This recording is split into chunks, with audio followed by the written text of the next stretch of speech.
नमस्कार जय जगन्नाथ समस्त को स्वागत करुच्ची मोर यूट्यूब चैनल को। जदि आपण मैंने पंचम पास कर किंबा ताठू अधिक शिक्षागत योग्यता रही ताने आपण मानक पई गोटे सुवर्ण सुजोग आसी जहाँकि ओडिशार होमगार्ड तरफ किसी रिक्वायरमेंट आपण मानक पई नहीं आसी जोटा कि आपण माने जानिथिबे ओडिशार वर्तमान होमगार्ड रिक्वायरमेंट रे ए पर्यंत बहुत सारा जिले में आसी साराणी एवं आहुरी मध्य बहुत सारा जिले में जहाँकि यार रिक्वायरमेंट बाहर रही।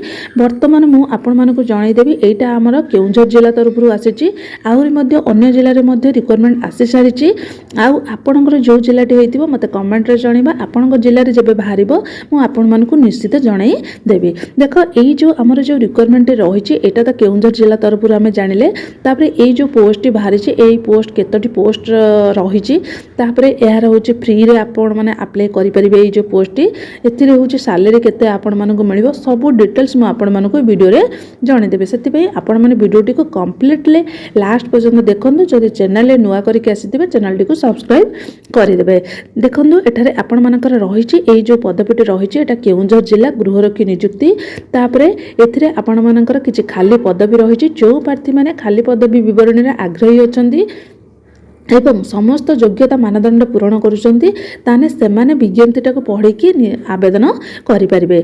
तापरे आपण मानकर जो पदवी रही पदवी केतोटी रही ना 330 रही। तापरे यार शेष तारीख रही केबे ना 31/5/2025 जोटा कि ऑलरेडी 21 तारीख पाखु आवेदन आरंभ हो सारानी आ शेष तारीख रही 31 तारीख। या पूर्व आपण मानक कौन करिया को पड़िबो ना जो एड्रेस माध्यम से कहिचंदी से एड्रेस रे आपण मानक तुरंत स्पीड पोस्ट करिया को पड़िबो। तापरे देख यार दरमा केते रही ना प्रतिदिन आपण मैंने 612 टंका पाइबे। तापरे यार शिक्षागत योग्यता देख केउंझर जिले में होमगार्ड पदवी नियुक्ति प्रार्थी मानकर सर्वनिम्न शिक्षागत योग्यता रही प्रार्थी मैंने अति कम पंचम श्रेणी पास करथिबा आवश्यक आ प्रार्थी मैंने ओडिया जमी पढ़ी पारुथिबे लिखि पारुथिबे कहि पारुथिबे एतिकी आपण मानकर जमी शिक्षागत योग्यता थिबा दरकार। तापरे आपण मानकर बयस सीमा मध्य रखिछि जहाँकि प्रार्थींकर सर्वनिम्न बयस होला 20 वर्ष आ सर्वाधिक बयस होला 60 वर्ष 20 रु 60 वर्ष भितर जमी आपण मानकर बयस होइतिबा दरकार। तापरे आपण माने एटा जो आवेदन करिवे एटा होजे फ्री रे आवेदन करिवे। आवेदन होजे आपण मानक पई कोनस दबाकू पड़िबो नै आवेदन फी। तापरे होजे गुरुत्वपूर्ण तारीख देख जोटा कि विज्ञप्ति तारीख बाहरितला 17 तारीख रे आवेदन आरंभ होला होजे 21 तारीख रे।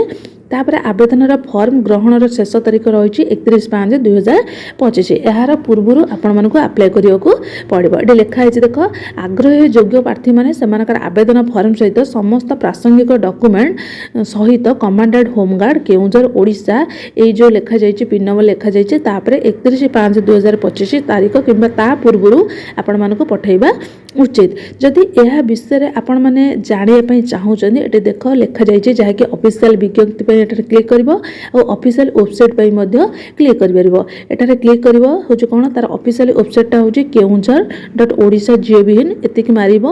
मारि सारला पर गूगल रे सर्च करिवो जहाँ पर कि तार वेबसाइट टा कोन हेजिवो ना होजे ओपन है ओपन हो सारा पर तार हूँ रिक्वायरमेंट किसी आसो रिक्वायरमेंट रे देखिबो माने आमर न्यूली जोटा कि रिक्वायरमेंट आसी तारी ऊपर कौन कर ना क्लिक कर टे नेट स्लो होते टाइम लगुच।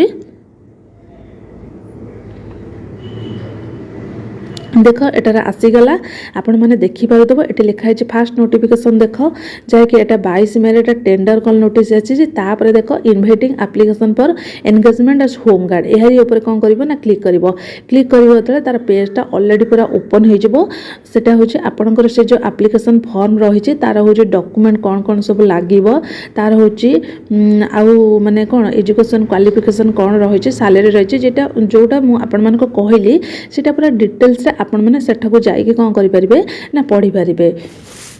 टे नेट स्लो हो देखो आसीगला ये लिखाई आपण मैंने एठार कौन करें ना डाउनलोड करें डॉक्यूमेंट गुड़िक जहाँकि यार स्टार्ट डेट रही 22/5/2025 इन डेट रही 31/5/2025 है एंड टाइम रोचे आपण मानक यहाँ हूँ अप्लाई करिया को पड़ो। तापर डॉक्यूमेंट देखे देख इंग्लिश रे पीडीएफ टा आसो आपण मैंने पीडीएफ को डाउनलोड करेंगे ये आपंकर ओपन होगा देख जहाँकि लिखाई आपंकर कौन ना एप्लिकेशन फॉर्मटा रही home guard in district of organisation Keonjhar तापर आपणकर ये डेट लिखा जाइए 21/5/2025 10 AM टू 31/5/2025 5टा PM ताने आपन जदि अप्लाई करबा चाहूथिबे ताने कोन 5टा पूर्व आपण मानको अप्लाई करिया को पड़िबो। तापर एठी लिखा है देखो home guard service is not a permanent job, it is a purely voluntary organisation and tenure of service period in 3 year हैला। एटा कोनोसी परमानेंट जॉब आपण मानक पई नुह। तापर एलिजिबिलिटी हम देखिले जाय कि हमर 5 क्लास एग्जामिनेशन पास करथिबा दरकार। तापर एज लिमिट तो देखिले 20 रु 60 वर्ष। तापर एठी हमर रिक्वायरमेंट डॉक्यूमेंट कोन डॉक्यूमेंट दरकार सेटा आपण मानको निहादी जानिबा दरकार। देखा आपण मानकर होची रेसिडेंट सर्टिफिकेट दरकार, आपण मन जो स्थायी बासिंदा रहितबे सेठिकार सर्टिफिकेट दरकार। तापर age and educational qualification certificate देबे। तापर कास्ट सर्टिफिकेट देबे। तापर होची आपण मानको चारिटा होची कोन करिया को पड़िबो ना recent passport size colour photograph देबा को पड़िबो।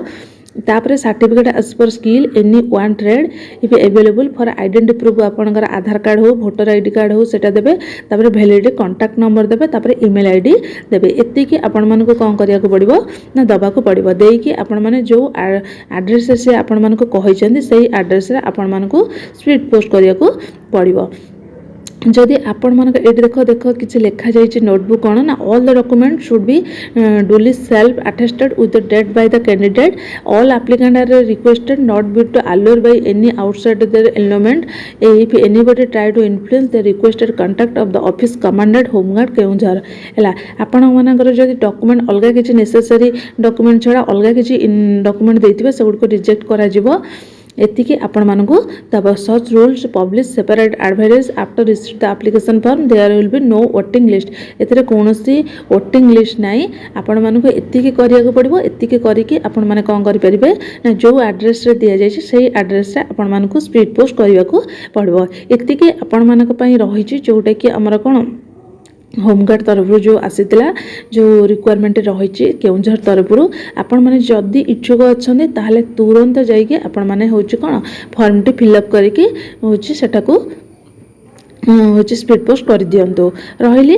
आउ जदि कोनोसी जिल्ला रो आपण मानक पई नियुक्ति आसीबो मु आपण मानक जणाई देबी। जदि आपण मानकर केउंझर जिल्ला रो नुह अन्य कोनोसी जिल्ला रे ताहाने मते कमेंट रे जणांतु मु अन्य कोनोसी जिल्ला रो जदि किछि रिक्वायरमेंट आसीबा आपण मानक तुरंत जणाई देबी। रहिली जय जगन्नाथ।